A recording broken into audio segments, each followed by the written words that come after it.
নেতিবাচক সব অর্থনৈতিক সূচক নিয়ে শুরু হয়েছিল 2024 সালের অন্যতম উদ্যোগ ছিল অর্থনীতি নিয়ে শ্বেতপত্র প্রকাশ, যেখানে উঠে আসে আওয়ামী লীগ সরকারের অনিয়ম দুর্নীতির ভয়াবহ চিত্র।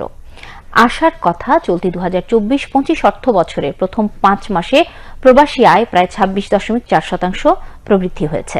অন্তর্বর্তী সরকারের নানা উদ্যোগের কারণে গত 5 মাসে রপ্তানি আয় $2000 কোটি ছাড়িয়ে গেছে। রিপোর্টে আরো জানাচ্ছেন শফিউল্লাহ সুমন। নেতিবাচক সব অর্থনৈতিক সূচক নিয়ে শুরু হয়েছিল 2024। আগস্ট মাসে যখন রাজনৈতিক পট পরিবর্তন ঘটে, অর্থনীতি তখন রীতিমতো সংকটে। চাপ সামলাতে অন্তর্বর্তী সরকার বেশ কিছু উদ্যোগ গ্রহণ করে। এ সময়ে সবচেয়ে বড় অর্জন হলো অর্থনীতির সংকটকে স্বীকৃতি দেওয়া হয়েছে।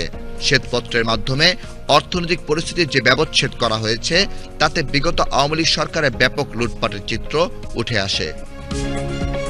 গত 5 আগস্ট ক্ষমতার পট পরিবর্তনের পর অর্থনৈতিক নেতৃত্বে বড় ধরনের পরিবর্তন হয়েছে। অর্থ উপদেষ্টা, পরিকল্পনা উপদেষ্টা, বাণিজ্য উপদেষ্টার পাশাপাশি বাংলাদেশ ব্যাংকের গভর্নর, এনবিআর এর চেয়ারম্যান সহ বড় বড় পদে স্বচ্ছ ভাবমূর্তির ব্যক্তিদের নিয়োগ দেওয়া হয়। আগের সরকার রেখে যাওয়া জঞ্জাল সরাতেই অর্থনৈতিক নেতৃত্ব মূলত গত 5 মাস ব্যস্ত ছিলেন। বিদায়ী বছরে সাধারণ মানুষ সবচেয়ে বেশি ভুগেছেন নিত্যপণ্যের মূল্য নিয়ে।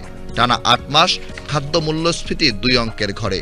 এমনকি শীতের এ মৌসুমে সরবরাহ বাড়লেও শাকসবজির দাম খুব বেশি কমেনি। 2024 সালের অন্যতম বড় উদ্যোগ ছিল অর্থনীতি নিয়ে শ্বেতপত্র প্রকাশ। পদে পদে দুর্নীতির কারণে পরিস্থিতি কতটা খারাপ হয়েছে তা উঠে এসেছে প্রথমবারের মতো নেওয়া এ উদ্যোগে। বলা হয়েছে, আওয়ামী লীগ সরকারের আমলে প্রায় 28 লাখ কোটি টাকা বিদেশে পাচার হয়েছে। গড়ে প্রতি বছর গেছে 1,80,000 কোটি টাকা। গত 1.5 দশকে সরকারি কেনাকাটা থেকে 2.5 লাখ কোটি টাকা ঘুষ খেয়েছেন রাজনীতিবিদ ও আমলারা। উন্নয়ন প্রকল্প থেকে লুট হয়েছে 3.25 লাখ কোটি টাকা, আর শেয়ার বাজার থেকে আত্মসাৎ করা অর্থের পরিমাণ 1 লাখ কোটি টাকা। তবে ভালো খবর হলো, অন্তর্বর্তী সরকারের আমলে রপ্তানি ও প্রবাসী আয়ের গতি এসেছে। অন্যদিকে নানামুখী পদক্ষেপের কারণে গত 5 মাসে রপ্তানি আয় $2000 কোটি ছাড়িয়ে গেছে। রপ্তানি ও প্রবাসী আয় ভালো হওয়ায় তার রিজার্ভের ক্ষয় ঠেকিয়েছে।